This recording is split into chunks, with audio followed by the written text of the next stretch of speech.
Hello good morning friends, कैसे हैं आप सब। आई होप सब अच्छे होंगे और मेरी तरफ से आप सभी को राधे राधे। आज है दिन शुक्रवार और मेरी बस खाने की भी तैयारी हो चुकी है। जा रही साफ़ सफाई करने के लिए, नाश्ता हमारा हो चुका है। बस चलते हैं, करते हैं घर की सफाई। तो यहाँ देखिए, नाश्ता होने के बाद बर्तनों लग चुका ढेर, और बर्तन नाश्ता होने से पहले ही मांजे थे मैंने। यहाँ पे दूध भी गर्म हो चुका है और बस विशाखा की चाय रखी है, वो पूजा करने गई है। जब आएगी तो वो नाश्ता करेगी। और यहाँ पे मेरे आलू गल चुके हैं, तो मैं फटाफट से छील लेती हूँ आलू। तो चलिए फ्रेंड्स, नाश्ता पानी हमारा हो चुका है और यहाँ पे रह गई विशाखा नाश्ता करने के लिए, क्योंकि वो गई हुई है पूजा करने के लिए। तो यहाँ पे सुबह सुबह उठी है 5 बजे, और 5 बजे उठ के अपने गए हैं, फ्रेश वगैरह हो गए, मॉर्निंग वॉक। और मॉर्निंग वॉक से आने के बाद मैंने क्या करा है, पूरे घर में लगाई है झाड़ू। और झाड़ू लगाने के बाद जो कमरे में मैं करती हूँ पूजा, तो वहाँ पे मैंने लगाते थे पोछा। और उसके बाद फिर मैंने नहाने के से पहले धो दिए सारे कपड़े।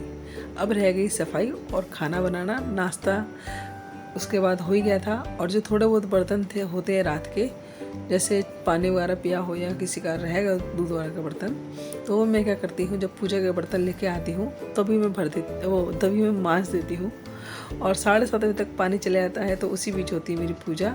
उसी समय लेके आती हूँ। पूजा करने से पहले जो बर्तन लेके आती हूँ, तो वो बर्तन भी जब भी मान देती हूँ। और उसी के बाद कर देती हूँ, मैं मटका भर के रख देती हूँ। क्योंकि मटका भर के मुझे इसलिए रखना होता है जल्दी से, क्योंकि 7:30 बजे यहाँ पानी चले आता है, फिर पानी नहीं आता। और इसीलिए पानी का काम मैंने पहले ही ख़त्म कर दिया है। अब रह गया, टंकी भरी हुई है, अब सब नहाए धोएं। अब कई बार होता है कि शाम को भी पानी नहीं आता, कभी कभार ही होता है, वैसे तो रोज़ नहीं होता, लेकिन थोड़ा बहुत ही है कि टंकी में पानी रहेगा। तो यहाँ पे पानी का काम जितना जल्दी हो जाए मैं निपटाने की कोशिश करती हूँ जाने से पहले पानी के। तो यहाँ पे अब मैं कर लेती हूँ पूरे किचन की सफाई। तो किचन को मैं रोज़ सर्फ का इस तरह कपड़ा लेके पूरे किचन में लगा देती हूँ, फिर पोंछ देती हूँ पूरे गीले कपड़े से। यहाँ पे गैस भी मैंने कर दी है साफ़ साबुन के कपड़े से, और इसको भी मैं गीले कपड़े साफ़ करती हूँ। पूरा किचन मेरा इस तरह क्लीन हो जाता है। और मेरे किचन में कभी भी आपको कॉकरोच नहीं पाएंगे, क्योंकि मैं किचन को इस तरह ही रोज़ साफ़ करती हूँ। तो क्योंकि कहते हैं ना, तेल वगैरह जो खाने पीने की चीज़ें होती हैं, इन्हीं से कॉकरोच होते हैं। तो किचन में तो मेरी पता नहीं कितनी बार सफाई होती है, लेकिन एक बार ये सर्फ का कपड़ा मारने से क्या होता है, जो घर में जो चिकनाई होती है सिलप वगैरह पे, वो किससे ख़त्म हो जाती है। तो यहाँ पे बस मांज रही हूँ मैं फटाफट से बर्तन। और बर्तन जो बड़े बड़े हैं उनको तो मैं रखूँगी टोकरी में, और जो छोटे छोटे हैं, नहीं जो सॉरी उल्टा बोल दिया मैंने, जो छोटे छोटे बर्तन हैं उनको रख दूँगी टोकरी में। और जो बड़े बड़े बर्तन हैं उनको मैं ऐसी स्लिप पर रख दूँगी। टोकरी छोटी है और स्लिप भी छोटी है, बास्केट में बड़ी भी है, लेकिन अब स्लिप पे जगह इतनी नहीं है। मटका भी रखा जाने लगा है गर्मियों में। तो बस पहले तो मैंने इधर की किचन साफ़ करी थी, अब मैंने जहाँ पे बर्तन रखने हैं मैंने वहाँ पे भी सर्फ का हाथ कपड़ा लेके कर दिया सारा साफ़। किचन यहाँ से भी धो दिया किचन में। अब जरा सा किचन में बर्तन मसते हैं, थोड़ा थोड़ा गैस पे भी पानी जाने लगता है, तो बार बार मैं कपड़ा लगाती रहती हूँ सूखा, ताकि किचन में ज़्यादातर सूखा ही रहे। तो यहाँ पे सारे बर्तन मैंने धो धो के टोकरी में रख दिए हैं। तो जितने बर्तन वगैरह सूखेंगे, बर्तन तो मैं खैर अभी नहीं लगाऊंगी, जब बर्तन सूखेंगे जब मैं पूरे घर की सफाई कर आऊँगी तब मैं आके लगाऊंगी बर्तनों को। अभी तो मैं बस ऐसे धो के रख जाऊंगी, कुछ छोटे बर्तन टोकरी में, बड़े बड़े बर्तन स्लिप पे। तो ये देखिए पूरी किचन मेरी हो जाएगी साफ़, बर्तन वगैरह। तो किचन का काम तो यहाँ पर हो चुका है पूरा, और बस नल बचा था उसको भी मैं साफ़ कर दूँगी। यहाँ आ गई विशाखा पूजा करके।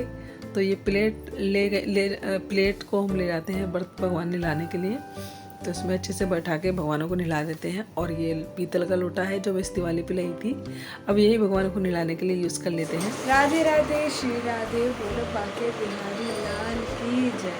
और मैं उठ चुकी हूँ, मैं नहा भी चुकी हूँ। और एक तो सिर धोना ना मेरे को सबसे बड़ा काम लगता है मम्मा, ये मेरे लिए इतना बड़ा काम है या हर किसी के लिए, मेरे को कमेंट करके जरूर बताएं।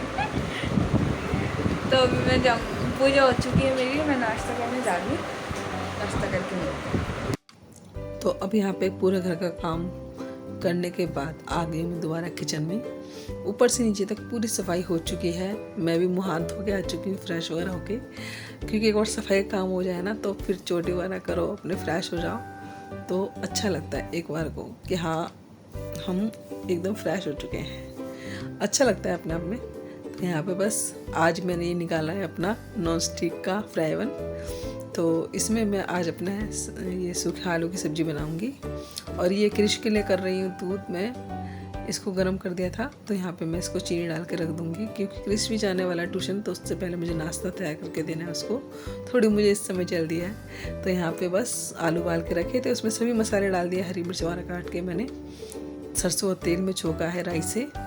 तो यहाँ पे बस अच्छे से भून लूँगी मैं आलू को। जो मोटे मोटे आलू उनको ही फोड़ लूँगी, क्योंकि मोटे आलू जब उनको वैसे रख थोड़े मोटे आलू रहेंगे ना तो उनको फोड़ो तो उसके अंदर तक मसाला कई बार नहीं जा पाता है, तो थोड़े छोटे छोटे आलू कर दूँगी इसको मैं फोड़ के। ये देखिए कितनी बढ़िया सी सब्ज़ी बन गई। ज़्यादा देर मैंने भूना भी नहीं, क्योंकि वो लाल लाल जब आलू रहते हैं थोड़े मुझे कड़वे लगने लगते हैं, तो मैं बस इतना ही, ज़्यादा नहीं भूनती हूँ। अच्छे से मसाला भुन जाए, अंदर तक चले जाए, इतना ही भूनती हूँ। तो चलिए यहाँ पे बना लूँगी मैं सूखे आलू के साथ पराठे। पहले बनाऊँगी मैं गाय की रोटी जो हमेशा ही बनाती हूँ। तो पराठे तो गाय खाती नहीं है, तो इसलिए उसके लिए फुल्का बनाऊँगी। हमारी गाय जो है ना आजकल अपनी पूरी हेल्थ का ध्यान रखती है, वो भी डाइट पे चलती है। उनको पूरी दो ना गाय को तो वो पूरी भी नहीं खाती, और उसको कूटोगी रोटी दोगे तो वो भी नहीं खाएगी, पराठे दोगे तो पराठे भी नहीं खाएगी। कई बार तो घी की लगी रोटियाँ भी नहीं खाती है, मूंड की बात है। तो यहाँ पर उसकी मैं बिना घी की ही रोटी निकाल दूँगी बना के, और फिर बनाऊंगी मैं सबके लिए पराठे। तो यहाँ पर सबके लिए नहीं, फ़िलहाल तो अभी क्रिश के नाश्ते के लिए बना रही 2 पराठे। तो यहाँ पे बस फटाफट से तिकोने वाले पराठे बनाते हैं सूखे आलू के साथ, और देती हूँ क्रिश को नाश्ता।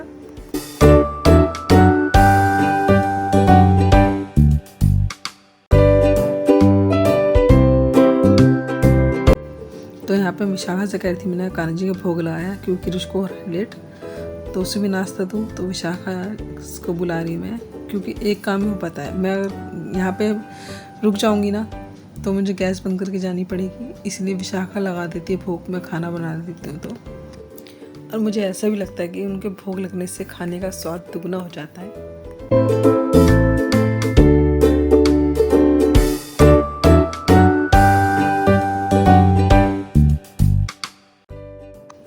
और बाकी आटा रख दिया मैंने टिफ़िन में बंद करके फ्रिज में, क्योंकि गर्मी है और गर्मी में भारा आटा रखा रहता है ना, तो आटा ना थोड़ा सा और ढीला हो जाता है।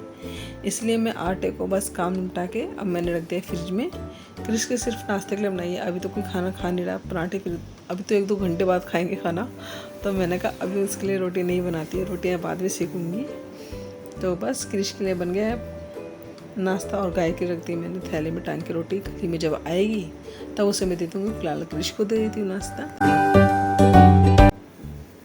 और अब हो रही है शाम, तो शाम को आई मैं छत धोने के लिए, क्योंकि कल आई थी आंधी और इतनी धूल मिट्टी हो रखी थी सच में बहुत ज़्यादा। और धूल मिट्टी से जब चलो ना तो चप्पल पहन के चलो चाहे कैसे भी चलो, आप ना दांत ना दिख रहा वो बड़े गंदे लगते हैं। तो यहाँ पे मैं पानी डाल रही हूँ। मम्मा इससे बढ़िया तो पाइप नहीं आती है।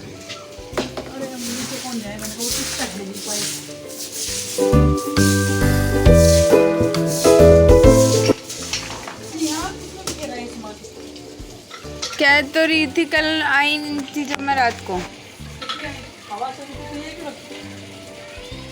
अरे मैं छत पे आई थी ना, तो बहुत तेज हवा चल रही थी, आंधी आ रही थी, तो फिर मेरे को लगा बारिश वगैरह आएगी। मैंने वो जो गेहूँ रखते ना, तो यहाँ देखिए पानी भी आ चुका है शाम का। इस समय बज रहे घड़ी में 5:30। तो कई बार तो 5 बजे पानी आता है, कभी 5:30 बजे आता है। तो मैंने सोचा क्यों ना थोड़ा टाइम से ही छत को धोया। मिट्टी हो रही ना, देखिए किरकर लग रही ना, बहुत गंदा लग रहा है छत में। वो तो मिट्टी बिल्कुल पसंद नहीं होती, घर में भी डस्ट जहाँ जब नहीं होती ना तुरंत पोंछने की कोशिश करती हूँ मैं। तो ये देखिए सारे छत पे कितनी मिट्टी हो रखी है, बहुत ज़्यादा। चाहे चप्पल पहन के चलो चाहे बिना चप्पल चलो, किरकर लगता है पैरों में, तो बड़ा गंदा लगता है। और ये जो टेबल है ना यहाँ पे रखी हुई है, इसको भी मैंने थोड़ा पानी डाल के धो दिया है। और नीचे जो तुम प्लास्टिक के वो देख रहे हो ना पॉलीथीन, उसमें मैंने सारा प्लास्टिक भर के रख रखा है। तो इसका इकट्ठा करके सारा जो भी निकलता है घर में, प्लास्टिक बोतलें हों, जैसे नील की डिब्बी हो, मैं काफ़ी सारा प्लास्टिक निकल ही जाता है, इकट्ठा हो ही जाता है। मेरे को पूजा करने जाना है ना शायद, तो मैं इसमें इस तरह पन्नी में, फिर इस पन्नी में से बोरे में से भर के इस तरह रख देती हूँ। जब इकट्ठा हो जाता है ज़्यादा सा, तो फिर मैं इसको कबाड़ी दुकान पे भिजवा देती हूँ। तो यहाँ पे सारा गमलों के पीछे पानी डाल के थोड़ा धार मार के मैं डाल रही हूँ पानी ताकि हम लोग पीछे से भी सारी मिट्टी निकल जाए। तो ये देखिए सारी छत इतनी साफ़ हो जाएगी ना अब कि आप बिना चप्पल के भी चल सकते हो। और सारा जीने के पास से सारा धोया है मैंने, बाथरूम वगैरह सब साफ़ कर दिया है। और यहाँ पे जो कूड़ा होता है ना मोटा मोटा, उसको मैं इस तरह रख देती हूँ। जब इसका पानी निकल जाता है, सूख जाता है, तो अगले दिन मैं उठा के इसको कूड़ेदान में डाल देती हूँ। गीला कूड़ा नहीं डालती, इससे क्या होता है कि वो गीला सारा कूड़ा हो जाता है डस्टबिन। तुलसी नहीं उग रही थी, मैं बताऊँ क्या? अरे वो इसी में से तो हटाया था ना हमने, लेमन टी ये वाला, मेरे ख्याल से तो वही है। तो ये देखिए बाल्टी में जो बड़े बड़े पत्ते आ रहे हैं, ये निकल रहे हैं अरबी के पत्ते। तो यहाँ पे कितने प्यारे बड़े बड़े पत्ते आए हैं। और ये 2 साल से ऐसी अरबी एक बार उगाई थी मैंने, उसमें से बार बार निकल आती है, उसमें से तोड़ लेती फिर उग आती है। लेकिन सीजन सर्दियों में नहीं आती, गर्मियों में सीजन होता है जब भी आती है। तो देखिए छत मेरी साफ़ हो चुकी है। चलिए फ्रेंड्स, यहीं कर लेते हैं वीडियो का एंड। आपको मेरी वीडियो कैसी लगी कमेंट्स में बताइएगा। अच्छी लगा तो लाइक करिएगा, चैनल सब्सक्राइब और दूसरे शेयर कर दो। Tata bye bye.